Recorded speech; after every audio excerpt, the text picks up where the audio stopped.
Keith Rubino is running for the assembly seat currently held by Assemblyman Mark Butler, who yesterday sent out a press release endorsing Robert Smullins, who Smullins is facing a felony charge for what is being called double dipping on a veteran's exemption for taxes.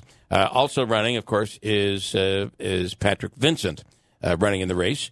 He's the Republican, along with Smullin, and Keith Rubino is a Democrat who's on the line right now. Keith, calling for a debate. Good morning. Hey, good morning, Bill. Good morning, guys. Good morning. So, what's your take on the Smullin situation? What's your take there? Well, the endorsement thing? Well, you can talk about the endorsement by Mark Butler and also the arrest and how he's saying it's all political. Right. So, I mean, the thing that I keep encouraging, and I said this once before, is that, you know, I think that the people of the 118th deserve more than just talking about a felony charge or whatever happened on the other side of the aisle in that regard. The reason why I'm calling for a debate, and I'm not even calling for a debate between myself and them yet, you know, I think that the Republicans and then the Republican voters owe it to themselves to, you know, hear what those two have to say. And, you know, I've noticed, you know, I like to focus on the real issues. And, you know, to me, debates are a real issue. And, you know, one of the opponents, Patrick Vincent, has said he's too busy to debate. And to me, you know, I work full-time overnights. I get out and I get maybe 2 to 3 hours of sleep a day. And, you know, I've got meetings to go to, and then I've got events in the evening. But you know what? If I had a primary opponent in a Democratic primary and someone had challenged me to a debate, I would have dropped everything in one of my evenings to make sure I was at a debate, right? Because it's the most important thing. So, but you're saying, though, that you're not calling for for you to be a part of the debate. You're calling for a debate for Smullin and Vincent? Yes, we've already set up.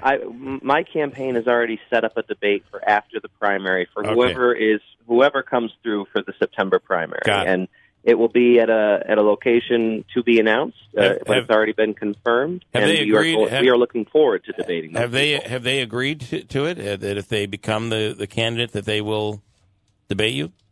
So Patrick Vincent has released a statement in one of his one of the articles that basically said he was too busy to debate Mr. Smullin, but he did say he would be willing to debate me after he wins the primary. And since Robert Smullin has said he's willing to debate anywhere, anytime, I'm holding him to that, you know, to mean that, you know, if he wins the primary, he's ready to debate me anywhere, anytime as well. Okay. So I think the Republican voters I think the Republican voters owe it to themselves. You know, who wants to, quite honestly, who wants to go to the voting booth and vote for people who still haven't, you know, appeared on the air together and, you know, talk to each other about the issues that they stand for? So your feeling is that there should be a debate between the two Republican candidates prior to the. Normally, this wouldn't come from the Democrat, but funny. It is. Well, you know, I find it amusing. I think the people of the 118th are owed it. You know, and to me, you know, it's a personal issue. You know, I've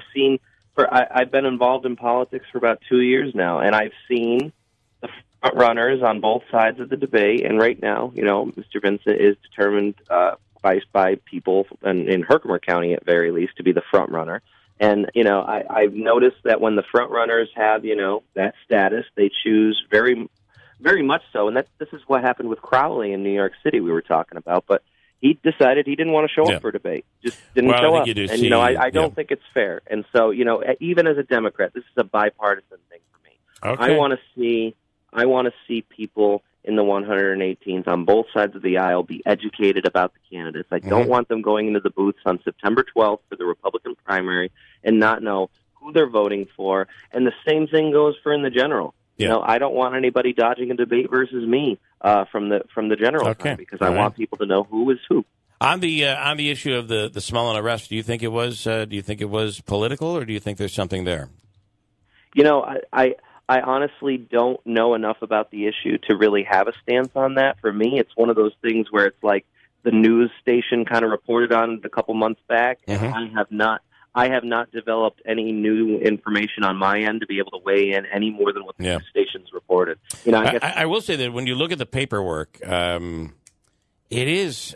It's hard to imagine that if you were getting an exemption, and on the paperwork, it's quite clear where you can only take exemption on one property, and it asks you, are you taking an exemption? In so many words, are you taking an exemption on another property?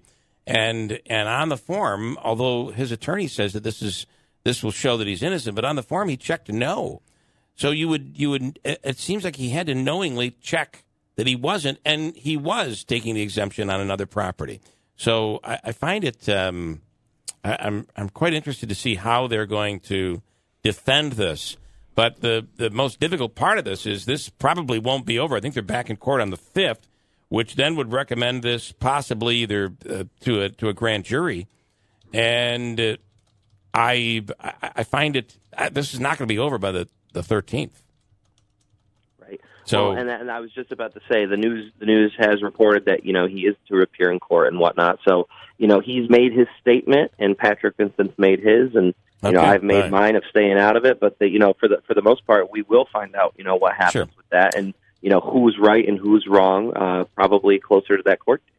Okay, Keith, we may never find out who's right or who's wrong. But Keith Rubino, the Democrat in the village of Herkimer, running for the seat currently held by Mark Butler. Thanks, Keith. Thanks, guys. All right.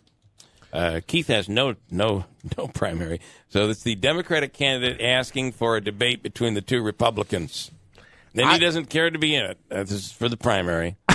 I don't disagree with him. I just don't know that I've ever seen that before. I don't think I've ever seen that before either. Nope.